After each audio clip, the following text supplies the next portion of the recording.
Hi, everyone. Can you hear me well? Yes. All right. So I've checked and yes, so I don't know why there was uncertainty because classes finish on Monday. So in principle, yeah, today's our last class. Anyways, I have no more material for you after that. Yeah, but so some students have asked if it's possible to see again their exam or things like this. And since I have office hours on Monday, then so it makes sense for me to host the last office hours. So I'm going to have tomorrow at Concordia in my office at 4:15. And so I'm going to have the last office hours on Monday at 4:15 online. All right. About the final exam. So it's December 11th from 2 to 4:30. And contrary to the other midterms, it's 100 questions. So let me tell you what you should do to succeed in this midterm. So the best advice is get lots of good sleep before, because you have to keep your mind focused. Even I was going through all of the questions, and at some point it gets you feel your brain melting slowly because it's just there are so many topics covered in this class. So but of course the format is the same. So some computational questions, lots and lots of questions of understanding. So yeah, always multiple choice. So A, B, C, D, E. And about the topics covered, it's obviously everything because, well, it says so. But since we haven't had a midterm on the last part of the material, then more is devoted to that part. So what we did after midterm number 2. Did I miss something? Yeah, I think that's about it. Yeah. So questions about the final?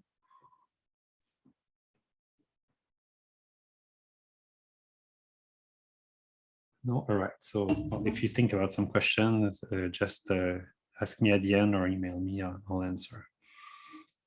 All right, so let's go back to what we were talking about. So I don't know if we'll need the whole class to finish it. We'll see. Yeah, so let me share my screen real quick. Professor. Yeah. Someone asked a question in the chat. Oh, yeah. Yeah, so no, we don't have the same amount of time. You have 2 hours and 30 minutes to write it.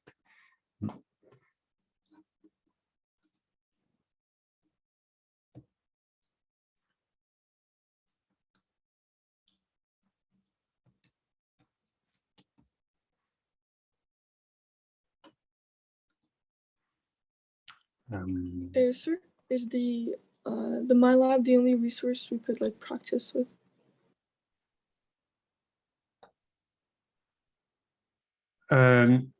No, actually, there should be pretty soon some mock final exam that's available.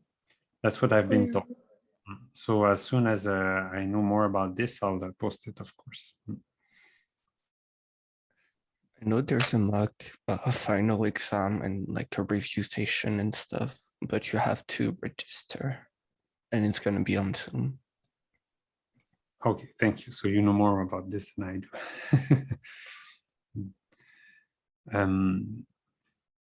All right, but so as to how you should prepare, yes, MyLab is very useful.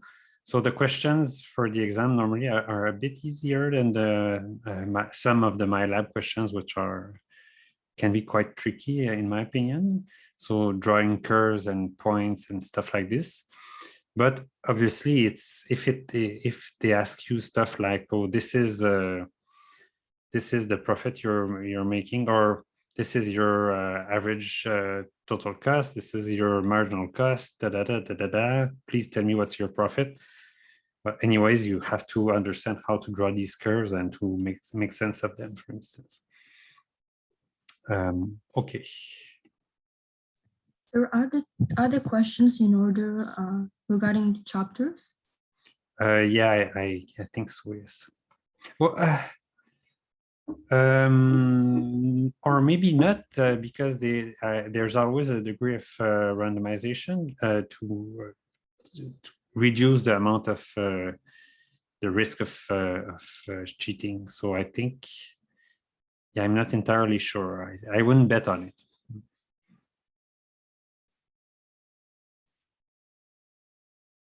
Oh, I don't exactly know how.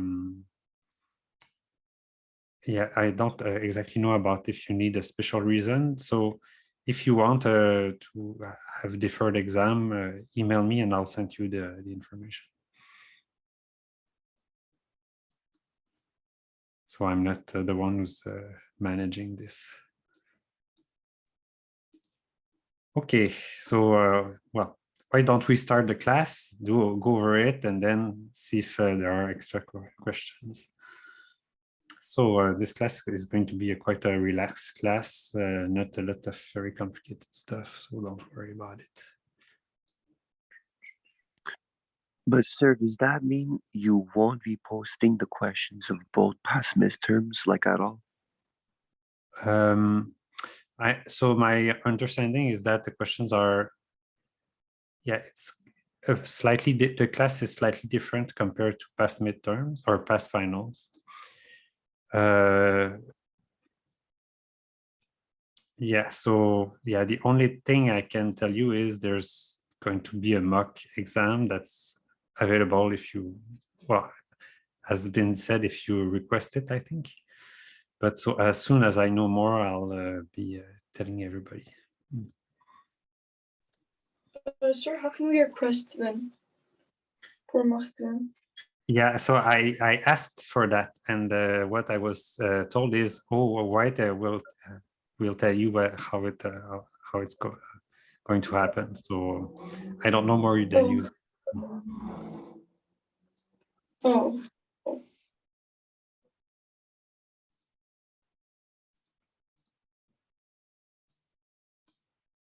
Okay.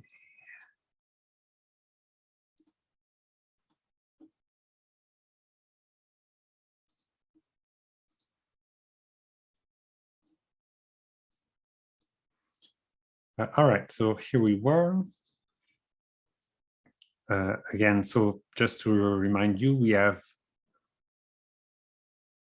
we previously were talking about what is open list to trade, why would it be useful for nations to trade, and now we're dealing in this chapter about what are the pro and con arguments for trading. So the first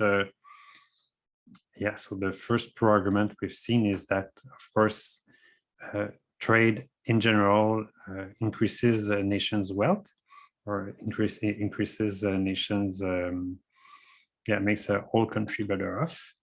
So it makes the two trading partner better off because each of them can specialize in their own competitive advantage, and then the two of them can be richer as a result. Now there are some cases for protection. So so one of them that I've told previous class is that if you over specialize, so if you specialize a lot in one industry, and you become this super specialized country that only exports one thing and imports everything else, then it's good in the short term because you may become extremely wealthy because of that.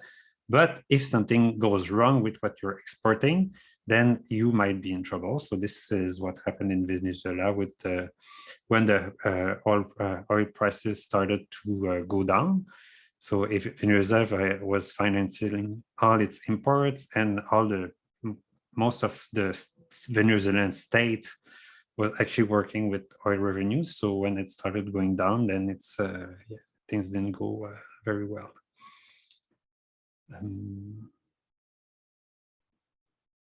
Now, protecting special group, we've discussed this a bit last time.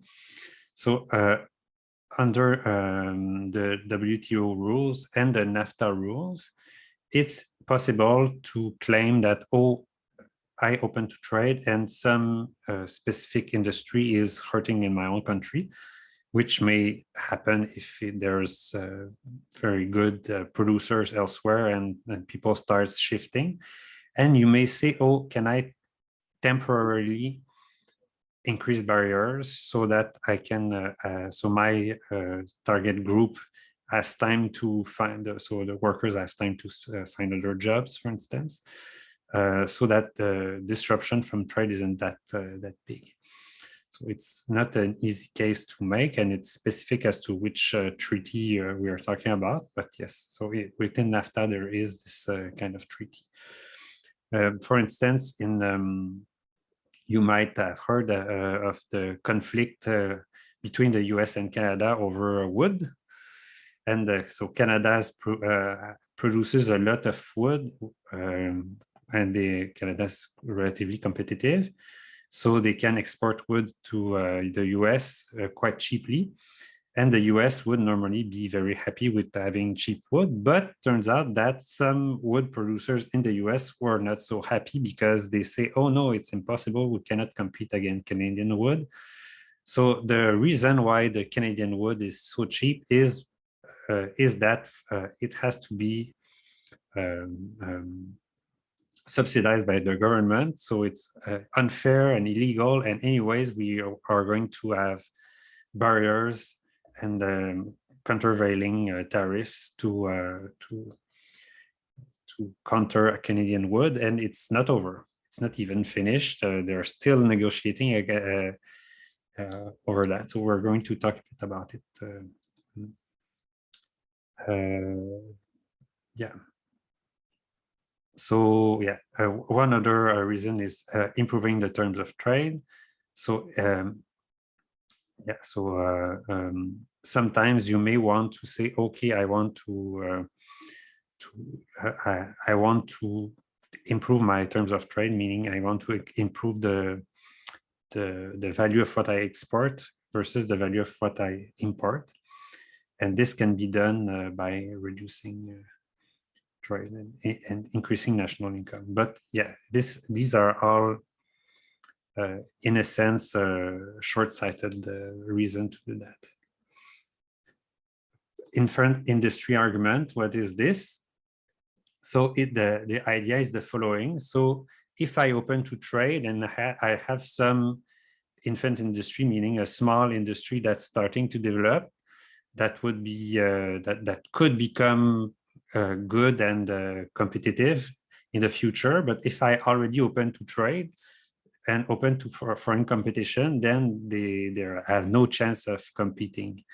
So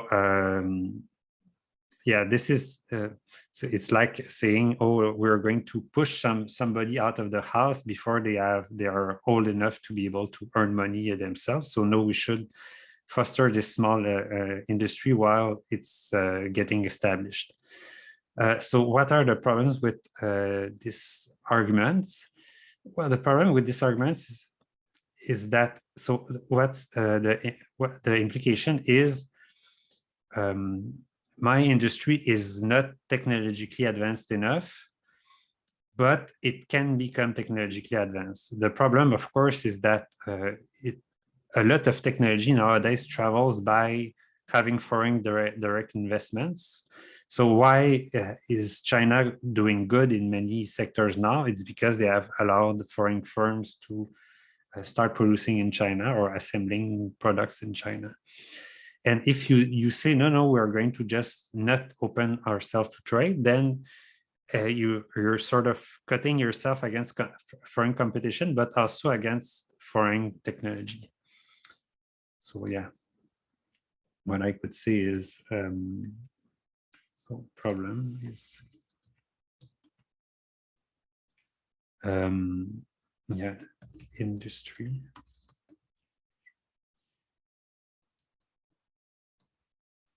Becomes technologically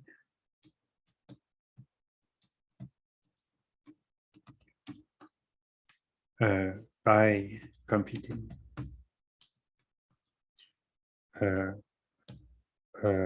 with world or on world markets.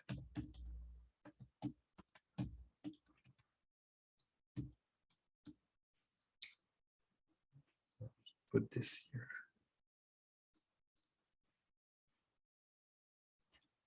If we close boundaries or borders, then yeah, so the infant industry may remain technologically backward.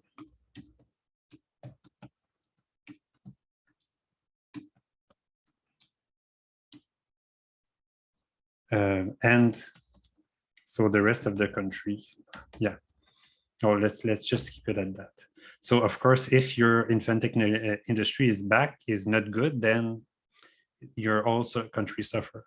So I think Argentina had this tried doing this with cars. So they were trying to produce cars, and they said, "Oh, if we have our own car industry, it's going to be good," but they never managed to produce good cars for the whole period while there was big tariffs on cars. And eventually they just had to start importing foreign cars. That's the thing. It's if you don't face competition, you can never thrive as well as the other people. Yeah, so that's the problem with. And of course, it's a redistribution from consumers and taxpayer to the domestic firms, because you end up paying too much for a product that's not as good as something that you could have imported from elsewhere.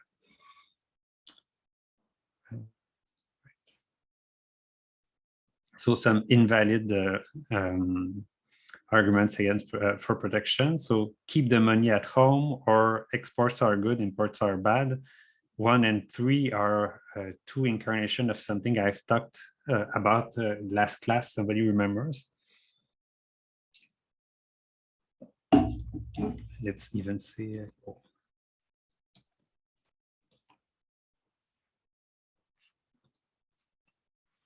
Keep the gold at home.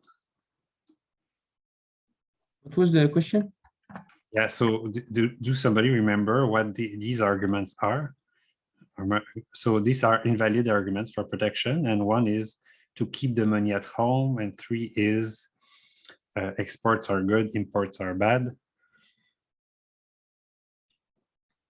So so there is one way of thinking that led to these arguments. No, I don't remember. I don't remember. Yeah, it's Mercantilism? exactly. Mercantilism, and this too was mercantilism. Yeah. So protect against low wage foreign labor. So what is it saying there? It's, for instance, if in Canada we have our textile industry, for instance, and then our textile workers are paid quite well. So imagine like, if I don't know, $15 an hour, and then there is competition from Vietnam or China with workers there accepting being paid $1 an hour for doing the same job. So it turns out it's cheaper to produce over there and bring back the t-shirts in Canada. So then it's, yeah, so people would say, oh, it's unfair because they have low wage there and we have high wage, so we cannot compete. So why do we say it's not such a valid argument for protection? Well, because so what this says is, so let's, yeah, argument. So let's keep our low paying job here and overpay for the these products.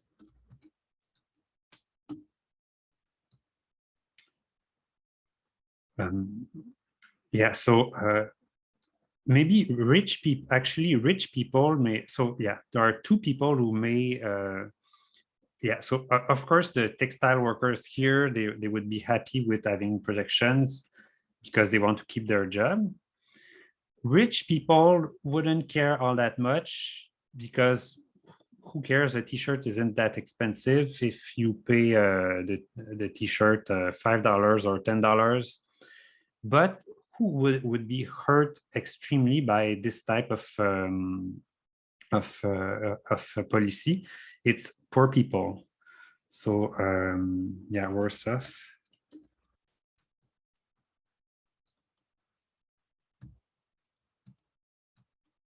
For people who don't work in these industries, because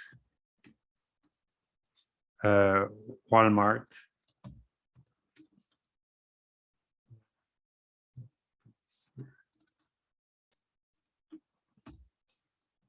helps them.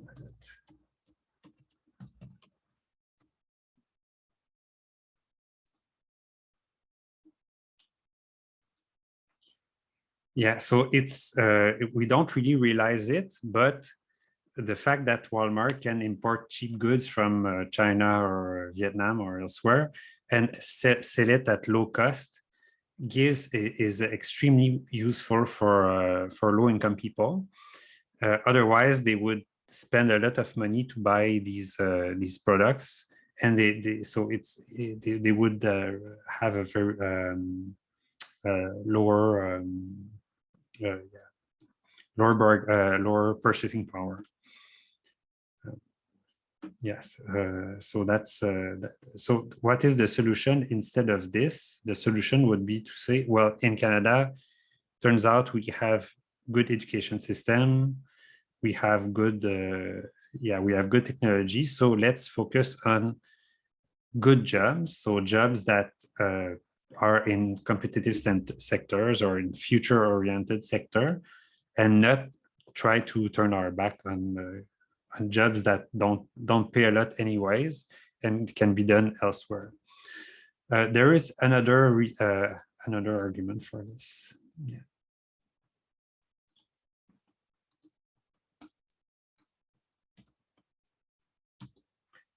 For the other country,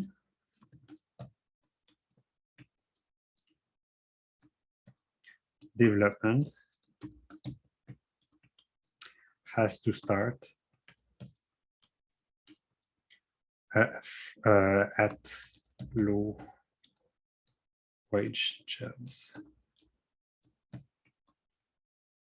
So China is not going to start from not exporting to exporting high-end computers right away.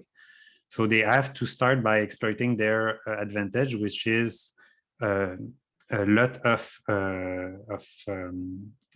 labor that's not expensive. So if you're saying, oh, we want to keep our jobs here and essentially not import from China, so you're saying, well, we don't want them to become rich.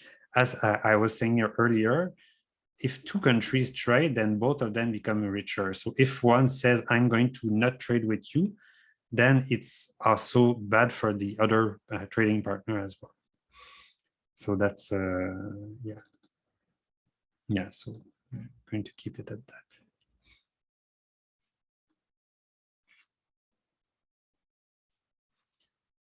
Tariffs. Well, okay. So they don't show a lot. So let me try and show what's happening with tariffs. So let's have demand curve here and the supply curve. Through the slide there's a picture down.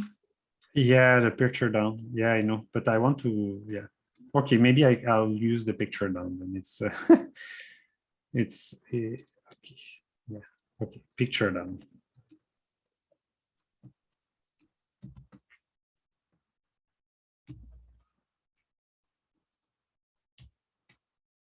Here it is. Yeah, it's a good picture anyways.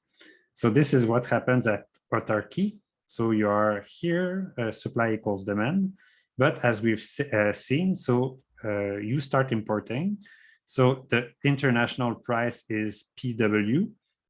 And we're saying essentially that it's perfectly elastic. So if you're ready to pay PW, so you can buy whatever quantity you want, because yeah, there are many suppliers at the international level, and you are a relatively small country. So this is where you would be consuming. So imports would be Q1 minus Q0. But then imagine that local producers who lose, they want to be protected. So they want a tariff. So what is a tariff? It's an import it's a tax on imports. So what you're essentially saying is, if you want to import, if you want to be a local importer, so if somebody from another country wants to sell in my country, they have to pay this tax. So instead of charging, if they are ready to charge PW for their products, then they know that they have to pay this domestic tax. So the domestic price is going to be this price at the world. So imagine it's $5 to buy this on the world market. And then there's a $2 import tariff. So it means that locally it's going to be $7. Then you see that the difference between PD and PW is the tariff. Now, what happens to imports? So as we were saying, imports are the difference between the demand curve and the supply curve. So it's always, so you see that it's squeezed between these 2 points there. So it used to be Q1 minus Q0. Now it becomes Q3 minus Q2 because imports are there. And now this section there, Q0 to Q2, used to be supplied by the international imports. Now it's again supplied by the local producers. Yeah, so 3 is what the government gets. They get, so now the imports are simply Q3 minus Q2, and multiplied by the tariffs gives you the revenue for the local governments. So if it's the US who blocks Canadian wood by imposing a tariff, then this would be their income from taxing the Canadian wood. And now what's being lost? So one is a surplus that's being won again by the local producers. So if there was no import, then they would all gain this region there, but now they would win this region because there is still some import going on. And what are 2 and 4? Well, it's surplus that was earned by consumers, but they are not. They don't have this surplus anymore. Because now their surplus is just this triangle there instead of this whole big triangle there. But this 3 is earned by the government, 1 is earned by the supplier, by the local supplier, so it's producer surplus. So 2 and 4 are loss for everybody. So these are deadweight loss. Does that make sense? People have questions about this. All the other slides around it are just saying in word what this is. Professor? Yes. So 2 and 4 are loss and 1 and 3 are surpluses. No, so one is producer local.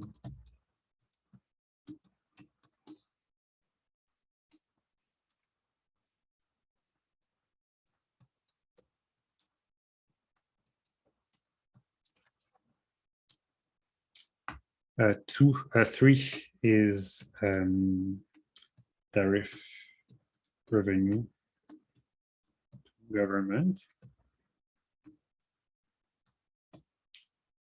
1 plus 2 plus 3 plus 4 are surplus losses for local customers.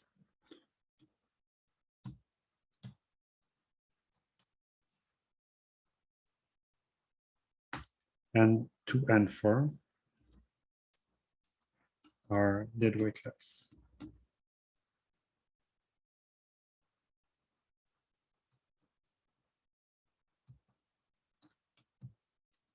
From Can the- you draw in what the surplus would be for consumers otherwise? without tariff? Yeah, sure. Yeah. Thank So it would be, so it's always the same. It's what the, it's the area below the demand curve and above the market price. So with no imports, with no tariffs, they would get this whole region there. So this would be the whole surplus that the consumers would get. But now with the tariff, they just get this. Let's use a yellow. Oh.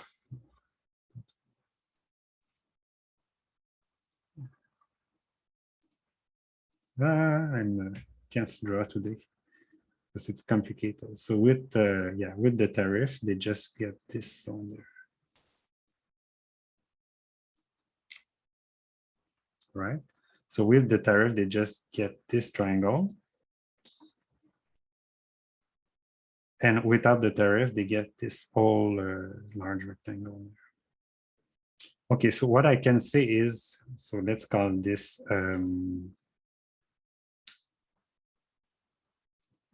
consumer surplus after tariff.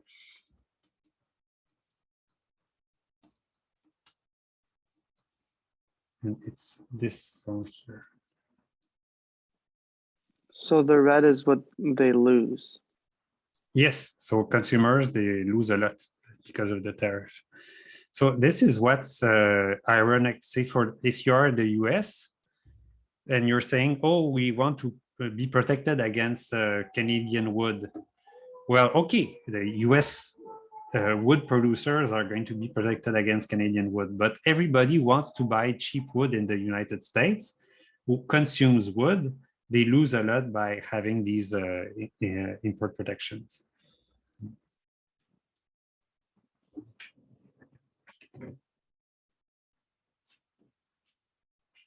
Sir, can we do the same for the producer? If So you the, can. yeah, so let me do that. So I'm going to use, let's say, purple. So purple is this part there. This is so I'm going to call this let's zone this zone maybe 5.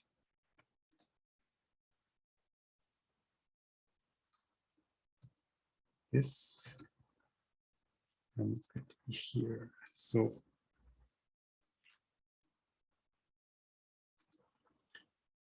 producer, yeah, local producer after tariff 5 and before tariff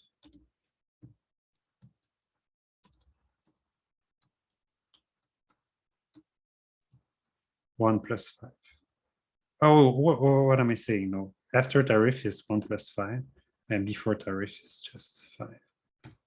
Yeah. So before the tariff, they're very in bad shape because international price is so cheap that this is all the surplus that they managed to produce. But then we help them with this tariff that raises the price. So now they're able to supply this all Q2. So they get this all this and this as surplus.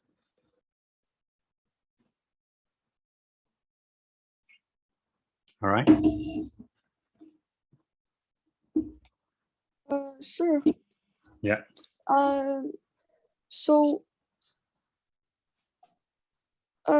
I feel like I still didn't master how I try to find the surplus consumer or producer from a graph. So normally it's supposed to be like the consumer surplus, it can reach until like the number 4. I don't understand why normally it's only supposed, like from my understanding, consumer surplus is below demand curve. Mhm. And doesn't exceed the equilibrium point, and producer surplus is just down half, like below the consumer surplus. Yeah. So So the consumer surplus below demand curve, above price. So it doesn't have to be equilibrium price. So here it's hard to talk about the equilibrium price since there's imports going. There are imports, but it's always the same. So producer surplus.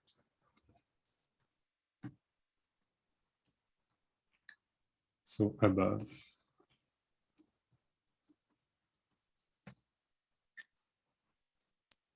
oh, got it.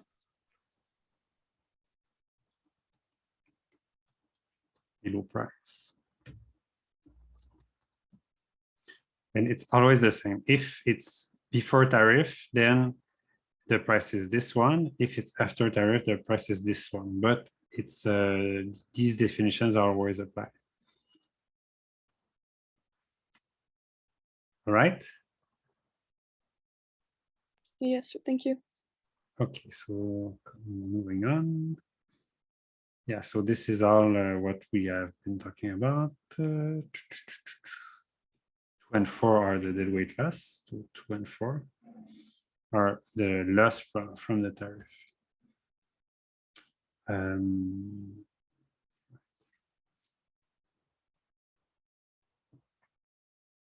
Yeah, so what? So just in summary, so a tariff imposes some costs on domestic consumers, generate benefits from domestic producers, so it increases their producer surplus. It generates some revenue for the government, but the overall net effect is negative. And even the US argument saying some of them say, oh, it's unfair because the Canadian government subsidizes wood. Well, it's awesome for you if it means that we Canadian taxpayer pay wood that is cheap so that the Americans can get cheap wood. So it's a donation from Canadian taxpayers to American consumers of wood. So you see how from the Americans' perspective, if there's cheap wood, it's awesome for them. So it doesn't make sense for them to want to restrict wood imports. Otherwise, then because their wood industry wants to pressure the local government to protect them. So it's good for them, but it's bad for the whole country. Yeah.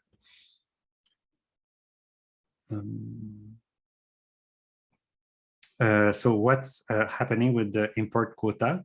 Well, it's essentially the same.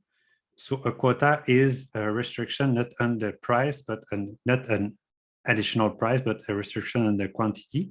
So it's saying that so without quota, you would import Q1 minus Q0. After quota, you say, oh, we have a quota that says the maximum quantity import is, for instance, Q3 minus Q2. So in that case, the effect is exactly the same, except that here, who gets the benefit? Well, the local government is not taxing anybody. So the benefits goes to the importers, or to rather the international producers, because they say, oh, all right, well, if the imports are restricted, it means that the price that people are going to be ready to pay locally is PD instead of PW. So we can charge them this higher price. So we get this this pure pure income that we wouldn't have gotten otherwise. Yeah, so the price is not different. The only difference is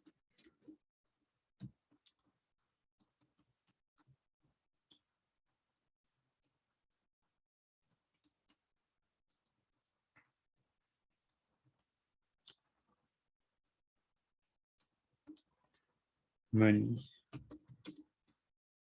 for the quota.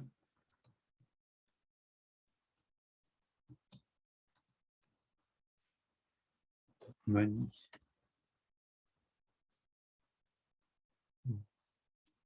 Difference in price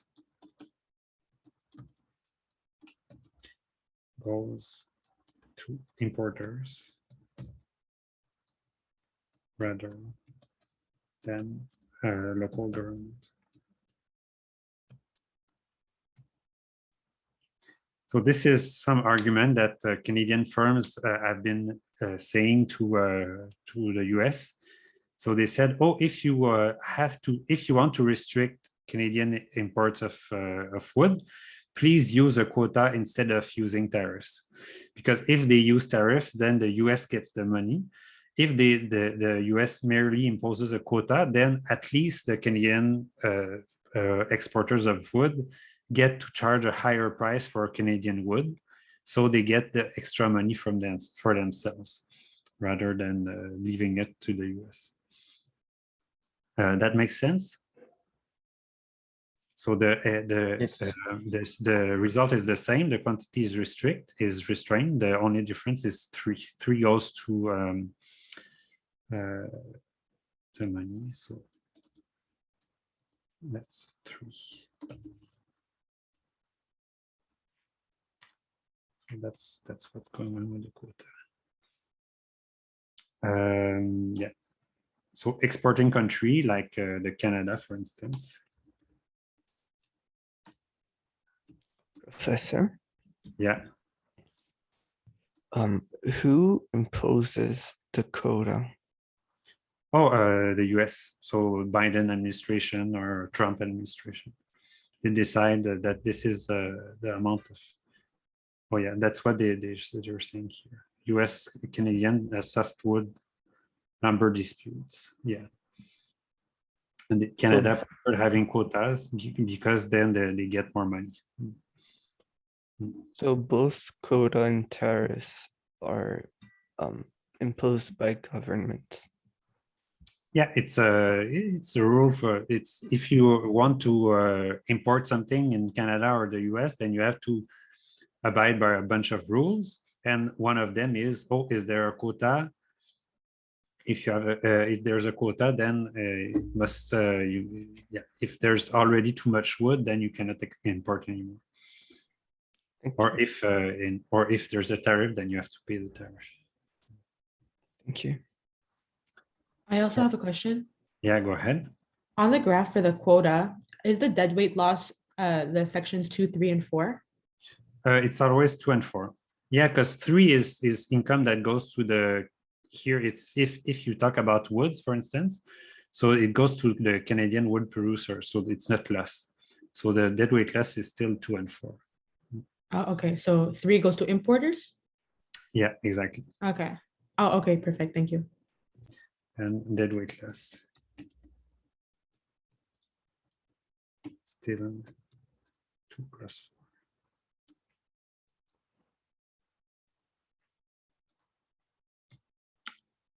4. All right.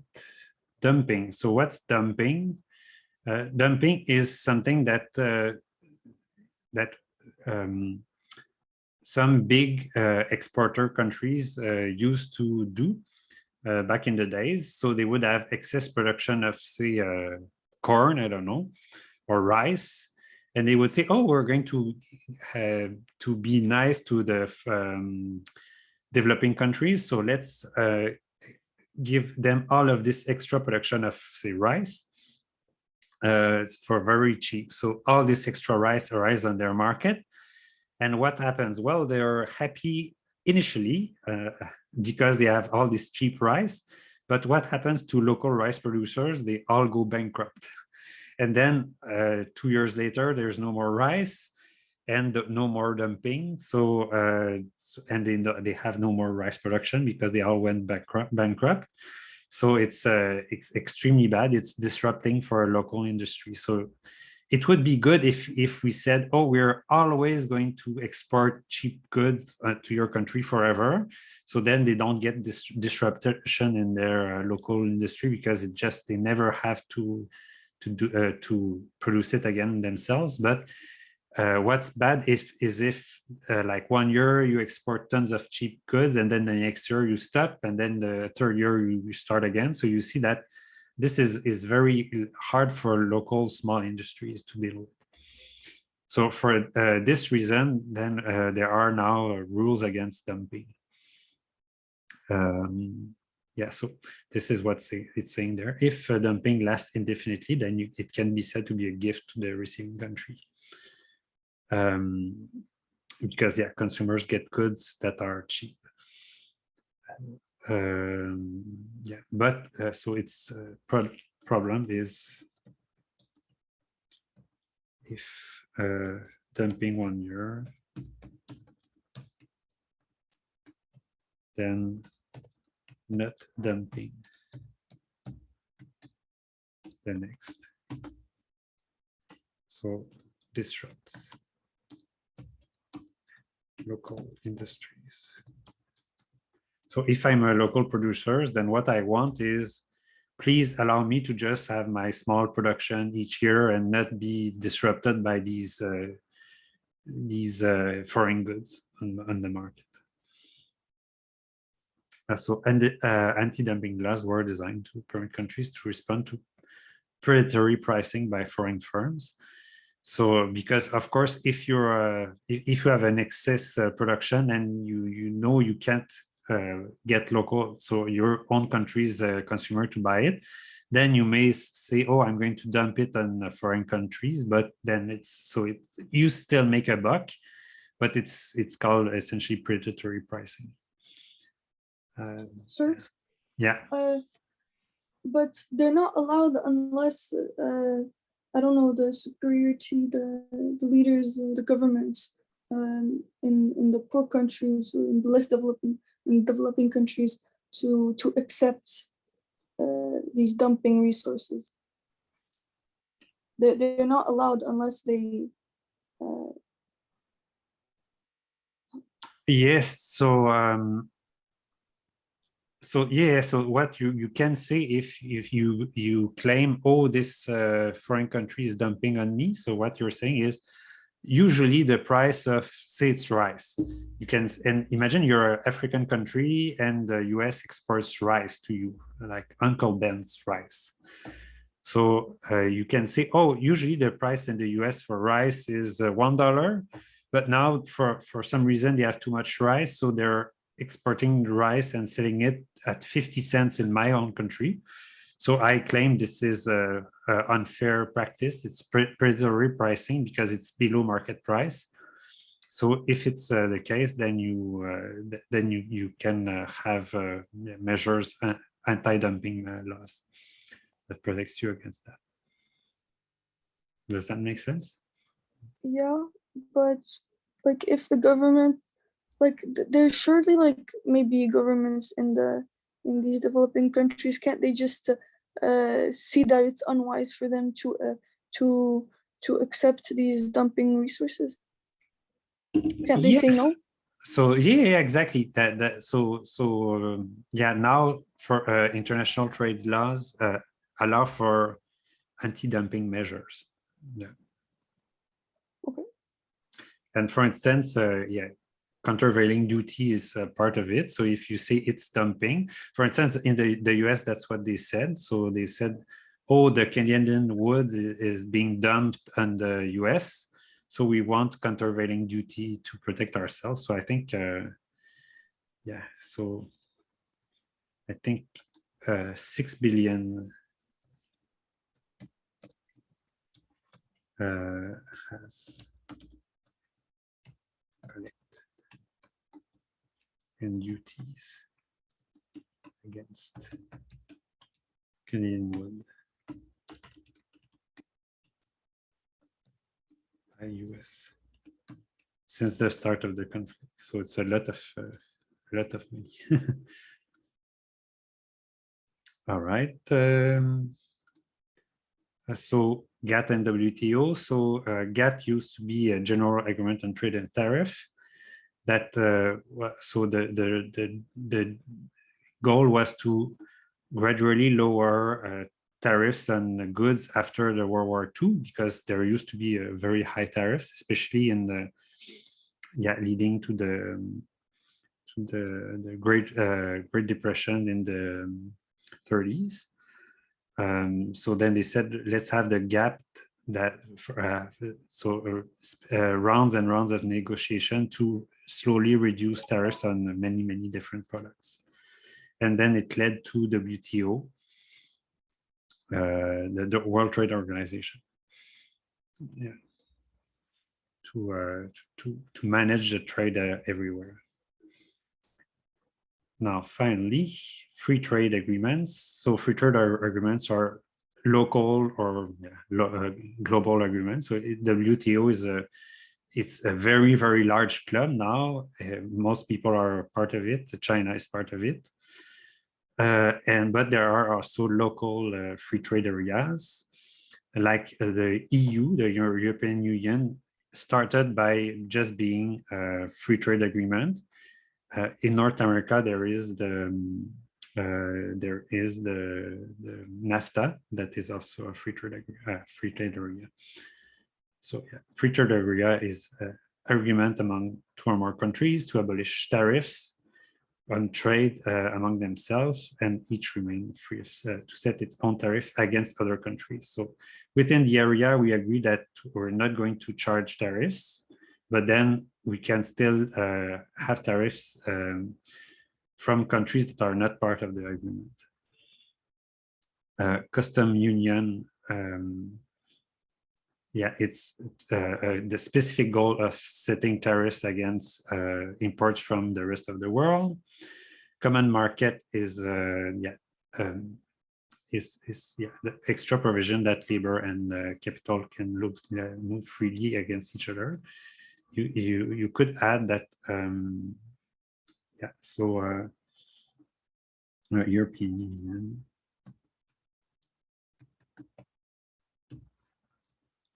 Started with common market,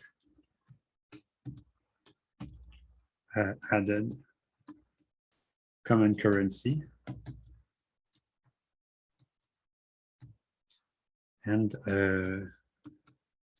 regulations, so standards.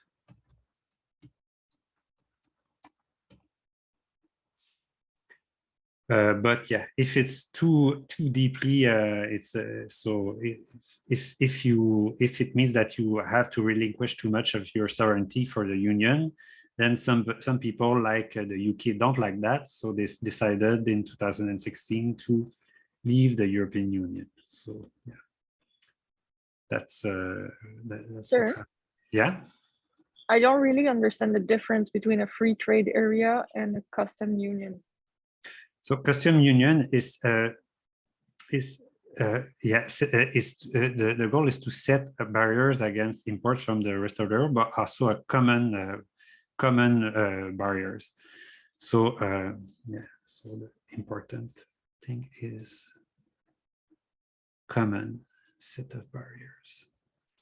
Why? Well, because if there's no tariffs between the US and Canada, and the US sets a tariff of 15% against, I don't know, Japanese imports, but Canada sets a tariff of only 5%. What happens? Well, Japanese exporters are going to say, oh, let's export all our goods from Canada and enter in from Canada. And then we can freely move these goods in Canada from Canada to the US, since there is no tariffs between the two. So the only way that this is going to work is if you say, oh, we have no tariffs between Canada and the US, but also we have the same set of tariffs against people outside of the union. Does that make sense? Yes, thank you. Okay. So almost. So how many slides we still have? Yeah. Okay, so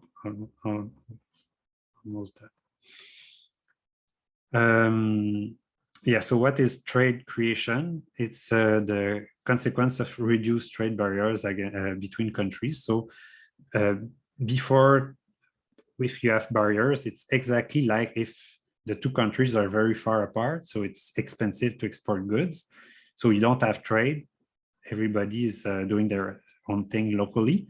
But if you reduce, if you liberalize trade, then you allow the increase in trade. So this has led to the so especially the GATT. The WTO didn't do all that much, but the GATT really allowed the world trade to skyrocket. Because yeah, now countries are extremely integrated because of that. So it's all the good consequences of trade we've been talking about.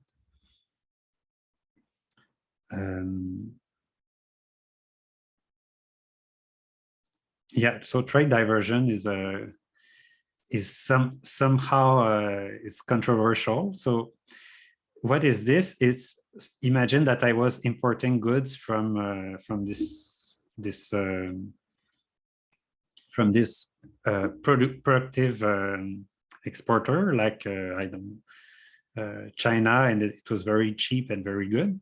But now I decide that I'm going to have some trade union with my neighbor, but the two of us were not very good at producing this good. So, but we have no tariffs between each other, whereas I set a tariff against China. So it means that the trade is going to be diverted from the Chinese imports to the imports from the other local producers. What is the problem with that? Well, the problem is that maybe this local producer in my union isn't all that productive. So it's bad, of course, for a Chinese exporter because they don't get to export anymore in our union because we do our things locally. But is yeah, I would argue it's even worse for local consumers. So yeah, I would say it's diversion. So before diversion. So you could have, for instance, imports from efficient, yeah, foreign country.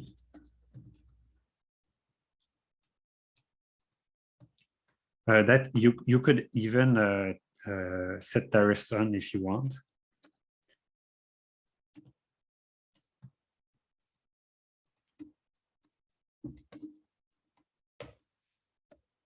After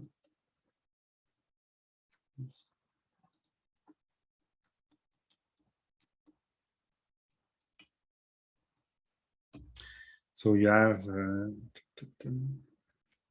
Let me put this here. You have imports from inefficient neighbor that that you cannot, that you do not. So you see that before a trade diversion, things were produced by somebody who was productive, and you could set tariffs on that country and get good income from that. But then you say, oh, let's have our local union, but then you have this not productive neighbor that you say, okay, we're going to trade amongst ourselves with no tariff. So you just lose money essentially. So that's not very smart thing to do, but yeah, that's something that can happen. Yeah, so the cost of trade diversion may outweigh the benefits of trade creation. Does that make sense? Or is there a question about this? Did I explain myself well? It's good. Yeah, okay. If you have questions, feel free to ask after that. North American Free Trade Agreement, so NAFTA, started between the US and Canada alone, and then it was open to Mexico as well. So that's when it became NAFTA. It's always been argued against, or argued for and against, because yeah, some people say that so the trade it created a lot of trade, so it moved a lot of industries around. But more or less, economists argue that it's been an extremely good agreement for all the parties involved.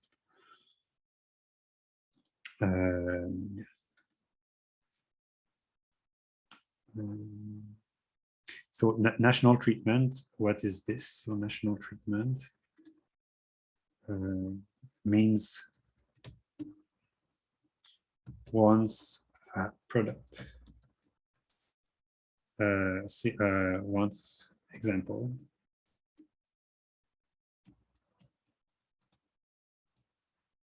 Once a US product has entered the Canadian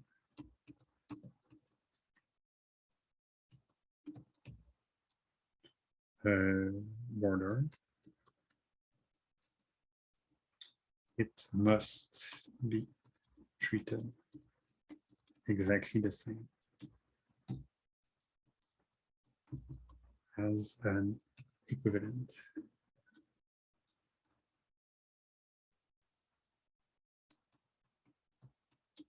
Canadian produce.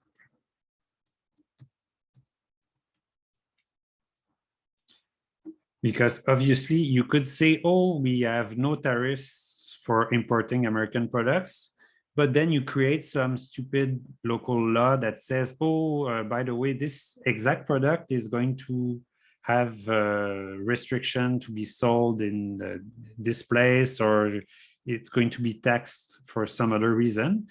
That would essentially defeat NAFTA. It would be like a hidden way of applying a tariff or quotas on American products. If Americans' products for some reason were treated differently from Canadian equivalent product. So the national treatment means that it has to be treated the same. And the dispute settlement mechanism is a way to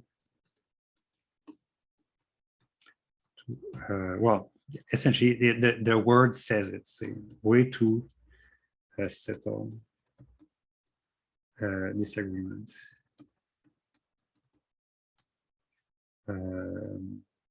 Yeah, on trade practices for firms or for countries. So if you argue that your products are not receiving national treatment, then you can go to this, use this mechanism to make sure that this is being respected.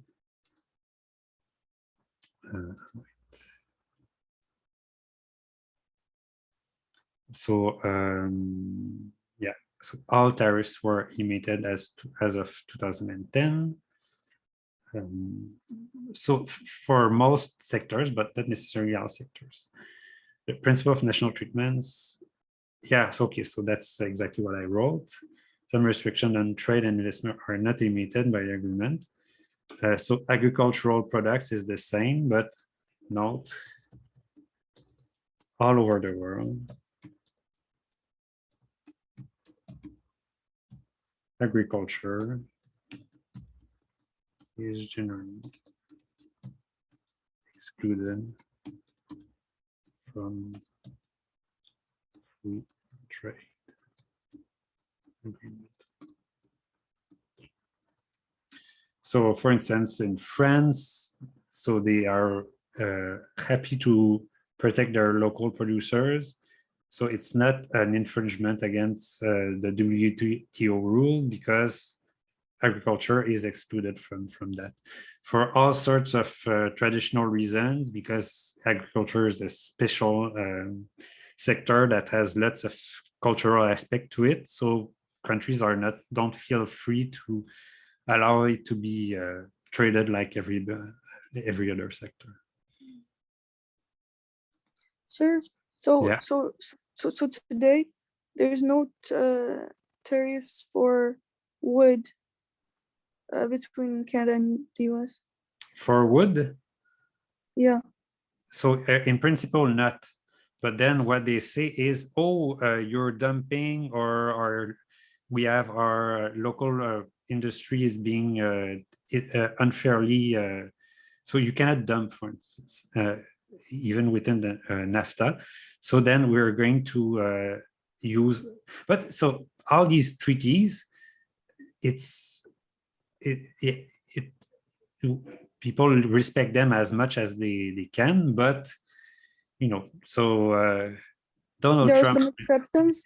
yeah, Donald guess. Trump, for instance, sometimes he said, "Oh, who cares about the treaties? I'm going to impose tariffs anyways and not respect."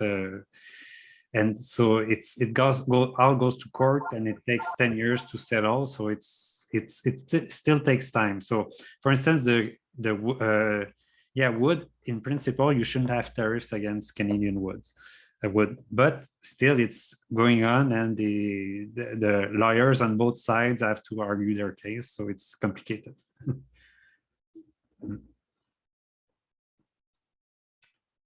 All right. Yes, two last ones.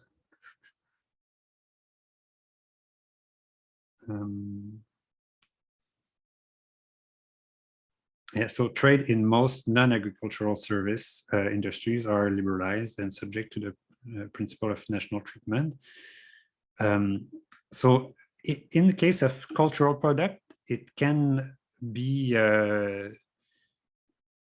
it can create frictions, because sometimes local artists or local media producers in Canada or Quebec say, oh, it's not fair, so we have to say pay taxes or do this or do that because of Canadian regulation on cultural production. But then people watch stuff on YouTube or Netflix that comes from the US, and it's not subject to the same sort of regulations. So it's unfair. So you see how life is complicated. So you can have all many sorts of regulation, but still it's in practice, since technology changes, since the world changes, you have to find ways to adapt your regulations to these reality. And especially so this was a debate that Mr. Joly, I think, was arguing for that a few months ago. So people were asking, well, you should tax Netflix. And she didn't want to do it for some reason, but yeah, that's open debate. Should we say tax Netflix or tax YouTube even? So that's something that you should ask yourselves. Yeah, I don't know what the good answer is. Yeah, so a large part of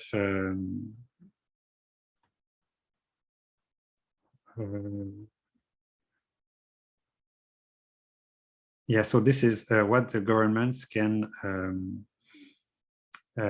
So if governments want to give contracts to firms, then this can be much more regulated than other sorts of.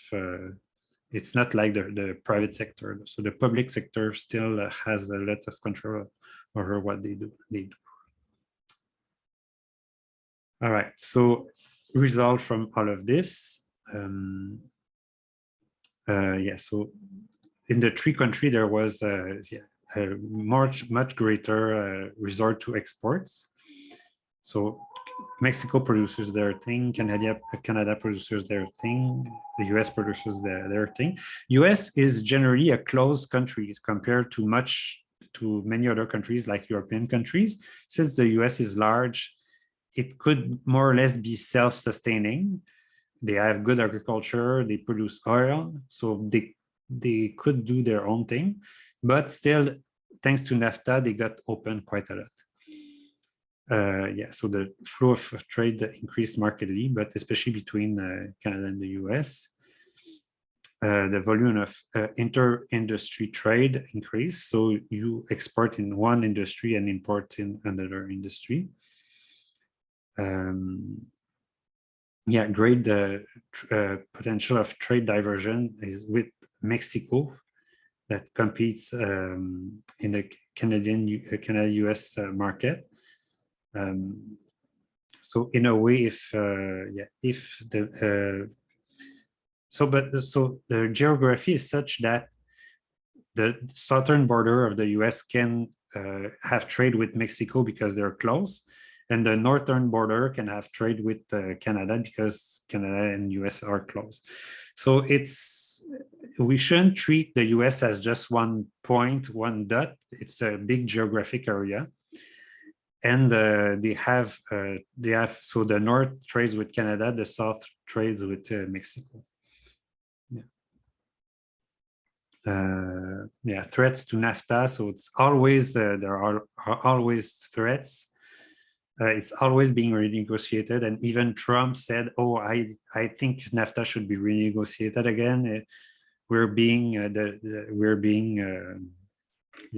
treated unfairly." But so Canada too has reasons to say that they're not being fairly treated, like in the wood debate, for instance. Yeah. So so one thing, of course, is supply chains are important. So supply chains meaning the same good are being assembled in different places and produced in different places. So if you cut NAFTA, then you disrupt all this chain. So it's quite bad. Yeah, so as of fall of 2018, the NAFTA negotiations were still incomplete. So I can't remember exactly what the state of affair with NAFTA is, if they completed it entirely or not. Yeah. Anyway, so question before we go? It's good. All right. So, again, for the exam, I would say sleep well, be ready to be in good shape, and so practice all over many times the same questions, because it's not enough to be able to do them once. You have to be able to do them many times and fast, because you have 100 questions to answer. So this takes time. So be sure to. All right, and I'll have office hours on tomorrow and on Monday, if you still want to see your past midterms, for instance. Or you, Is it 100 question for how many minutes? For 2 hours 30 minutes. Okay, yeah. So it's like double the time that we had for 50 questions. So it's like the same thing, kind of. Yeah, kind of. Yeah. Double. Yeah. And you said that the final exam will be on the last chapter, like from chapter. Well, it will be on all chapters, but ça va être plus concentré sur le chapitre 11 jusqu'à la fin, puisque c'est ça qu'on n'a pas encore vu. Exact. OK. Est-ce que ça serait possible de retourner à la page 9, s'il vous plaît? Juste prendre une photo. Yeah. So bye. Have a nice winter break. You too. Thank you. Thanks. Quick question, you exam said is you gonna have be- an office hour tomorrow? Yeah, tomorrow, but it's in person in Concordia. So at 4:15. And then Okay, otherwise it's Monday. yeah, Monday at 4:15. Thank you. And the someone posted in the chat that we have to register to something to do the mock exam on Moodle. But like at that time, I have another exam. So won't it be just available on Moodle for everyone to do? So I've asked, please give me more information on this, and yeah, I'm still waiting. So if you, yeah, the person who posted that, yeah, if you're still here, you can. Okay, so that's Student Success Center, register for mock Econ 201 exam. Okay, so yeah, thank you, Julie Gouillon, for having posted that. It's like a review session and there's a mock exam in it. Like it's during one of my other exams. So is there a possibility to post it after that on Moodle or something? Because I cannot attend that event. Well, I'll see what I can do. All right, thank you. Like if there's a practice exam. Yeah, so I'll see what's up with the practice exam if I can get more information.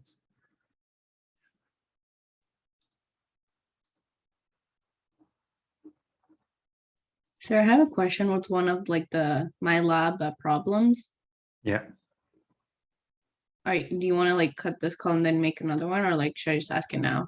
Yeah, no, I'll do that. So I'll cut the yeah.